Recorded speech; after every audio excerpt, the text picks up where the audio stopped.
حسد تباہی کرتا. اب یقین کریں یعنی دکاندار کے سامنے دوسری دکان پڑتی ہے، پریشان ہو جاتا ہے. وہ کہتا ہے میرا کیا بنے گا؟ لا حول ولا قوت الا باللہ العلی العظیم. یعنی تیرا کا خیال ہے کہ تیرے حصے کی روٹی وہ کھا جائے گا؟ اتنا چھوٹا دل.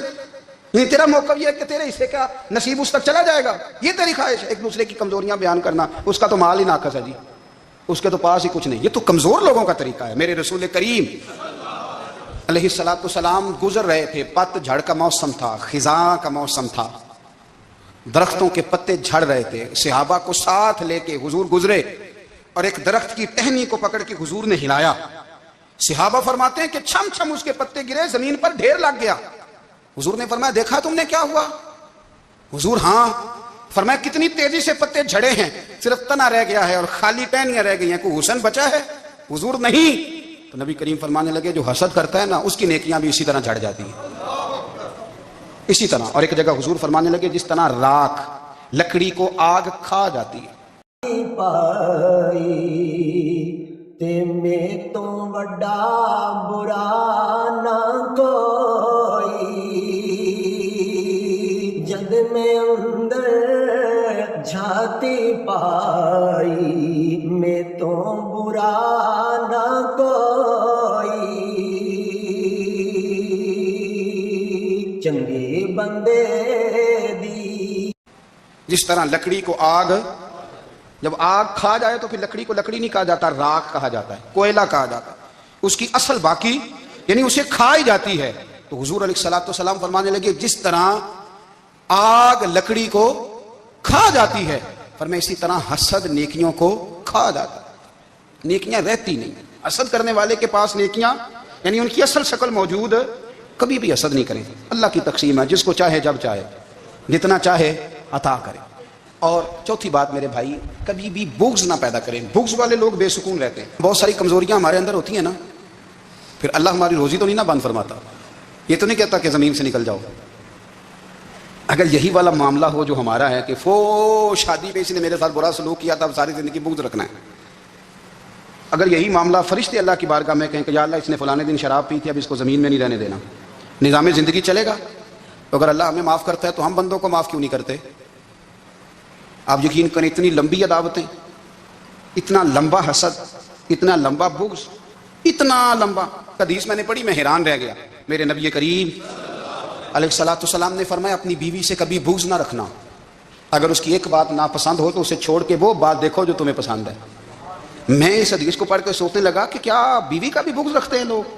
اب حضور نے کہا ہے تو اس کا مطلب ہے لوگ بیوی کا بغض بھی رکھتے ہیں. اب اس پر استدلال کر کے مجھے کہنا پڑے گا کہ سسرال والوں کا بغض بھی رکھتے ہیں. کہنا پڑے گا کہ بھائی کے سسرال والوں سے بھی بغض رکھتے. اس حدیث کی روشنی میں سمجھا کہ لوگ بھابھی کا بغض رکھتے ہیں. بغض ورنہ عادتیں تو ہماری بھی کئی بری ہوتی ہیں.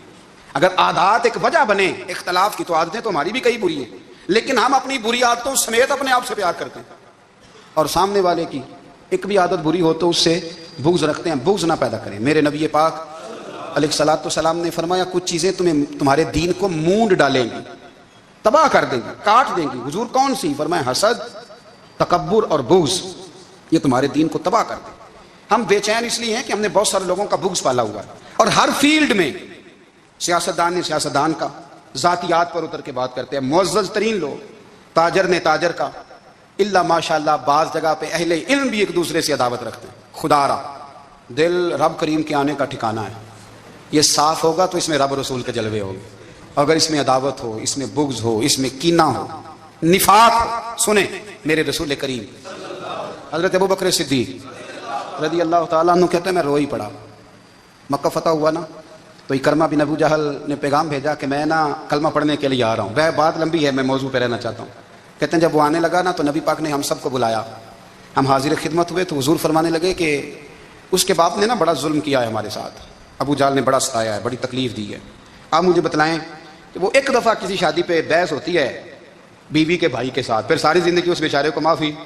وہ 10 دفعہ گھر آتا ہے معافی مانگنے پر سوال ہی نہیں پیدا ہوتا. میں ہو مجھے ہی کہہ دیا، یعنی پھر مجھے ہی کہہ دیا آپ نے اور میری شان میں بے ادبی اور پھر میں معاف کر دوں. توبہ توبہ توبہ، یہ کیسے ہو سکتا ہے؟ میری ناک نیچی ہو جائے گی اور آپ نے مجھے کہہ دیا. سوال ہی نہیں پیدا ہوتا. اور یہ رونا میں اکثر ہوتا ہوں کہ شادی والے دن داماد صاحب کا زیادہ دماغ خراب ہوتا ہے. جب چھوٹی سالی کی شادی ہوتی ہے نا اس دن اس کو بخار چڑھتا ہے, کوئی اس کو کان میں کہتا ہے تیری عزت نہیں کر دے, اس دن اس کا دماغ خراب ہو جاتا ہے, بچے اٹھا کے نکل آتا ہے, وہ بیچارہ سسر منتیں کر رہا ہوتا ہے کہ تیری مہربانی آ جا, یہ عزت کرا رہا ہے. تو میں نے کہا احتجاج کر کے جو عزت کرائی جاتی ہے وہ عزت نہیں ہوتی. ہاں ہاں, یہاں مانگ کے عزت لیتے ہیں لوگ, یا احتجاج کی کوئی عزت ہے؟ آپ کے اندر کمالات اتنے ہوں کہ آپ کی عزت کرنے کو دل چاہے, یعنی مزہ آئے, یعنی لطف آئے, یعنی آپ دور بیٹھے ہوں تو کسی کا دل کرے آپ کو اسٹیج پہ بلانے کے لیے. یہ کیا بات ہوئی کہ چھائے جانا اور بھاگ کے آگے جانا؟ ان سے نکلیں. اکرمہ بن ابو جہل کلمہ پڑھنے کے ارادے سے آ رہے ہیں, حضور علیہ السلام نے صحابہ کو بلایا. کتنی زیادہ دعوت رکھی جا سکتی تھی معاذ اللہ, کب سے وہ چلا تھا ظلم کرنے, اور اس کے بعد اس کا بیٹا شروع ہو گیا. کتنی باتیں تھیں جو ناقابل معافی تھیں, پر کریم رسول نے ہمیں بتلایا ہے کہ سکون والی زندگی کہتے کس کو ہے. جب سب لوگ جمع ہو گئے تو حضور نے فرمایا بھائی وہ کلمہ پڑھنے آ رہا ہے, اس کے باپ نے ظلم بڑے کیے ہیں, پر میری نصیحت یہ ہے کہ اس کے سامنے اس کے باپ کو برا نہ کہے, خبردار کوئی اس کے سامنے کوئی بات نہ کرے. اب وہ کلمہ پڑھنے آ رہا ہے, مطیع ہو کے آ رہا ہے, بان کے آ رہا ہے. کہتے ہیں اللہ کے رسول نے نا کافی دیر تک خطبہ دیا, بریفنگ دی, بات سمجھائی. جناب صدیق اکبر کہتے ہیں میں رو پڑا. ایک صحابی مجھے کہنے لگے تمہیں کیا ہوا؟ تو میں نے کہا میں مصطفیٰ کی رحمت پہ رو رہا ہوں. دیکھو کن کے لیے حضور گراؤنڈ بنا رہے ہیں, اے دیکھو کن کے لیے حضور تیاری کر رہے ہیں, جنہوں نے ساری زندگی دشمنی کی. خدا را یہ اندر سے عداوتیں نکال پھینکو. او بھائی اتنا تو لمبا ٹائم ہی کوئی نہیں, اتنا تو وقت ہی کوئی نہیں, اس کو صاف رکھو. بندہ کوئی کر بھی گیا تو کوئی حرج نہیں. چنگی مندی سجنا کھولو 100 واری ہو جاندی, یار یاراں دا گلا نہیں کر دے. اصل پریت یار یاراں دا جڑا گلا کردا تے یار نہیں دے ہوندا. ہاں پکی بات, پکی پیڑھی. میرا ایک سنگی مجھے آ کے آنے لگا فلانی جگہ بندہ یہ بات کر رہا تھا. میں کہ تو اوتھے ہی سے سوندا سے, تو بھی نال ہی سے.